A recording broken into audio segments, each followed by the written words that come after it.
Yamarefo nyina adwo emma kwaba eyanwumre kasebo a yaboaboa no ewo UTV so ye wo ship house Abeka Junction enkran omemu ni amono ne nsem eno na ne braso se kasebo a ye kenkan edi amamo asida pc ekodi ama special ice ensio okitai mubi afa special drinks ewo edwaso ede ne bo eda form and na this with chocolate drink Coco papa bi ena yede aye mmekoi eboye nchidoma yede kaseboyi esomo yehwe ensema obabetie no ebi Omampanyi nana adodankwa akufuado ede atubia se wo COVID-19 yare ye chie ya fe ena braso se ebetumi ante nhyehyɛ agufom ama omanyi afa nto apa afra COVID-19 test a manfo eye okotoka wiemhye ginaye no $1 million eni yetwa ede ma wiemhye ginaye na edonkuma ne si esua na Minister for Defense Dominic Nitiwo de aba monten se ye befa nipa ewo asra adumakuo nim na nyade a MPs no wo mo protocol bia Asante mantemusuafo ede to Ghana fo nyina anim se enipa ye babekinkan yen ene adan no omanfo emfa wo mo anyim na West African Drug Policy Network for wo mo aye memorial service bi ya ni nyina no wo mo de ekai ankane Kofi Annan medasoa e wa Asante mantemusu bransem bi ato ama asese nima bebre e wokumase na nsem bi kan we hu ya editie na edihwe ene esamufo aso ne so a ye de ebremu se ene anwumre kasebo yen ye de kasebo yi ebremu eye me Adwoa Obiyaa Obeng menimi nuaba Obahima Afia Asiedu na yebo awura nsem ni mu dia na ye dikan no ye kɔ abankɛsie mu na omampanyi nana adodankwa akufuado na wakasa ya wotudwa se COVID-19 yare ba ye nsem bebre na asisi ama oman yi hu akye no sese enema abafom kakranti afi na ebraso se oman yi betumi de hyehye pa agufom se de be ya oman yi betumi afa ne ntoma pa afra. Our chances of building back boldly, better and greener.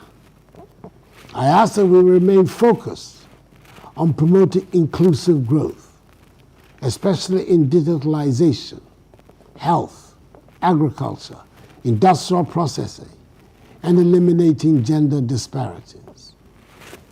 Today's annual meetings have an appropriate focus, building resilient economies in post-COVID-19 Africa, which is an unavoidable imperative if our continent is to recover from the effects of the pandemic.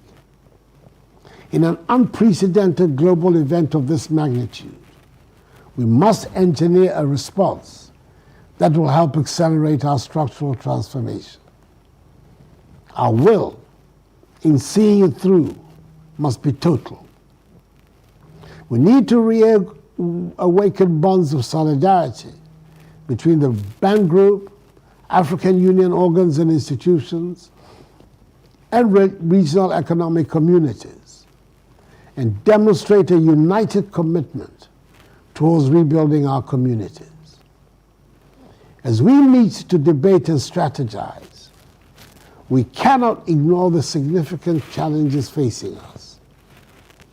The pandemic has taken over 130,000 lives to date on the continent and pushed our economies into contraction by an estimated 2% to 5.4% of GDP, according to the United Nations Economic Commission for Africa, UNECA. Old pathways to recover are no longer an option, and we have been forced to prepare for a new uncertain future ahead proactively. Across many African countries, fiscal policies and debt levels came under severe pressure due to limited policy space and domestic and external macroeconomic vulnerabilities. Increased health expenditures and the need to provide fiscal stimulus, combined with revenue loss, exerted budgetary pressures on government financing, with the total fiscal deficit of Africa rising from 4.7% of GDP in 2019 to 8.7% in 2020, according to ECA estimates. The increase in the fiscal deficit is most severe in all exporting and mineral-rich countries in particular. Africa's overall debt level is also expected to have risen from 57% of GDP in 2019 to almost 70% in 2020. Consequently, the African economic downturn is expected to impact development and social outcomes significantly. Data gathered by the World Bank and ILO indicate that across sub-Saharan Africa, job losses were widespread in 2020, especially in urban areas and for female workers. The ILO estimates 113 million full-time jobs were lost on the continent. At the same time, the World Bank adds that the fallout from job losses drove an additional 40 million people into extreme poverty over the past year. As we gather, albeit virtually, for the annual meetings, we must move boldly towards addressing these significant challenges across the continent. The surest path towards stability is one where we abandon half-hearted partnerships, consolidate mutually reinforcing relationships, and develop new approaches that support self-sustaining economic growth and development. The next generation will applaud our efforts. By 2050, the World Economic Forum estimates that a quarter of the population will be in Africa, with 2 out of every 5 children born on our continent. We owe it to them to do whatever it takes to create a new entrepreneurial-led ecosystem that delivers skill-building opportunities and robust economic development. Yekopie mokotuka wimshejina bia ekoba se COVID-19 ayiniti no empanyufo adi dwumedie ehye Frontiers Healthcare Services Limited insa se akontufo a wobanyina COVID test no wonhwe se obetumi ayebidi ama wo mo eno no waya masika afrim apie eye $17.3 million na enumo no $1 million na ba beto dwa se wotua edi amakotuka wimshejina ye na eno na dom kuma e wo mmahye bedwam se anokwa sika no isa. So in the midst of excruciating hardships and massive corruption growing out, government negligence and incompetence is leading to the failure to secure vaccines for Ghanaians.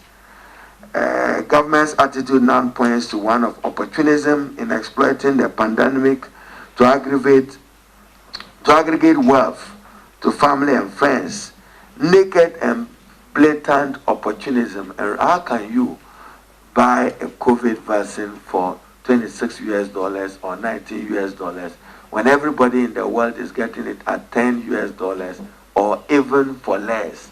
And we are aware that the G7 and many other developed countries are making pledges to support Africa and particularly developing countries including Ghana to benefit from COVID support.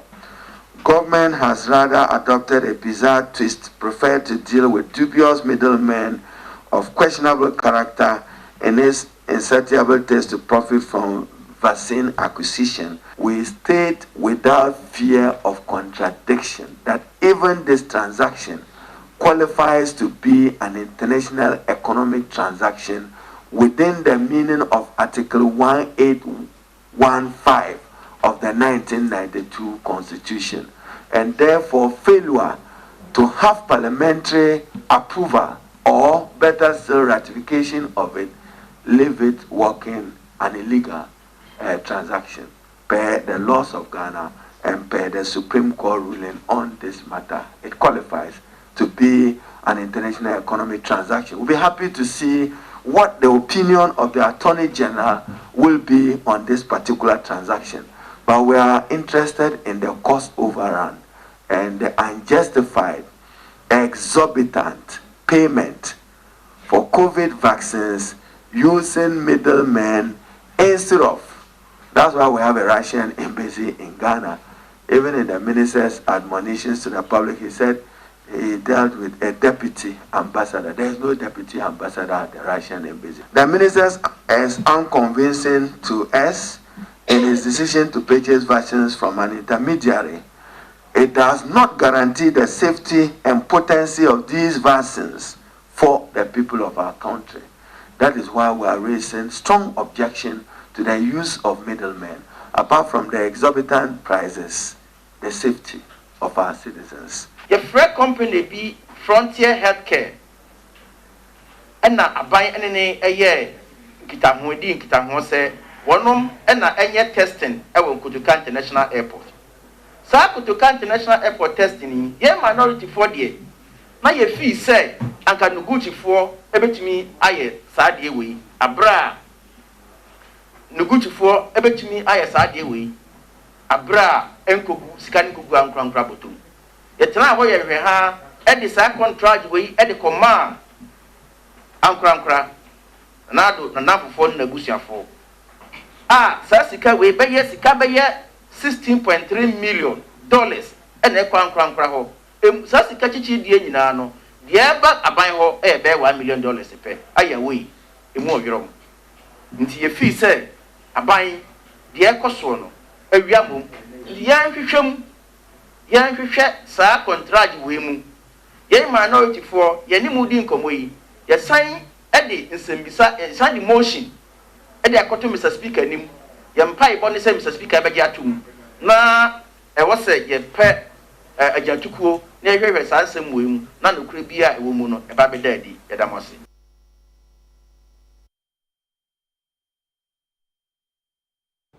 Oswafo hwe bambo hunsem so e wo man Ghana mu ye Honorable Dominic Nitiwo no wakasa ya ode etu dwase ebre so sa ye fa nipa e wo asra adwumakuo ni ma ye Ghana Armed Forces so a e ya wo mu ebie mu e mamantam bia etumi efa nipa bam na ne ya wo mu ta eye ne se wo ebie mu efa ma dodo kakra ba yete se 15%. Enti nsam ahodo ya na etwa gu se MPs no ye mo protocols no enya ade a bibisa e wo ho na mmom no ye niema bisa mu bie mu mamantam no etumi e de nipa no bi eba na sansem we nyina na Honorable eyi eye Honorable Kwame Gavin Aguza ya ono eye mrahye bedwam ni ema adakulu nsem ahodo bi a obisa no ho asem.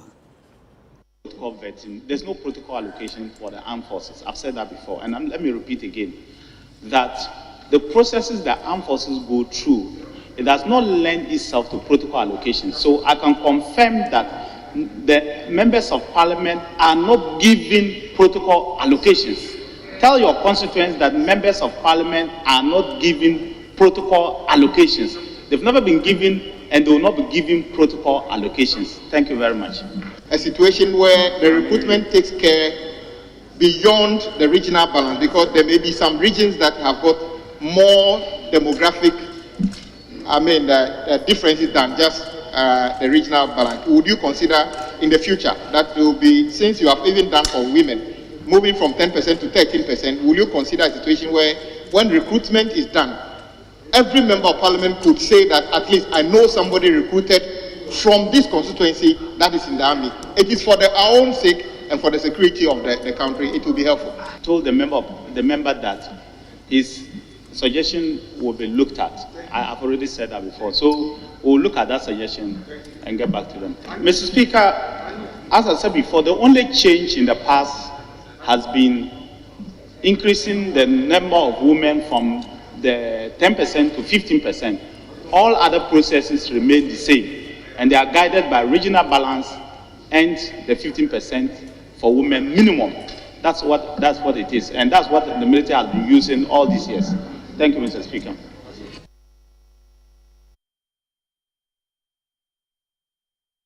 Yadikasi boy eko ahumijie mu eba sisia.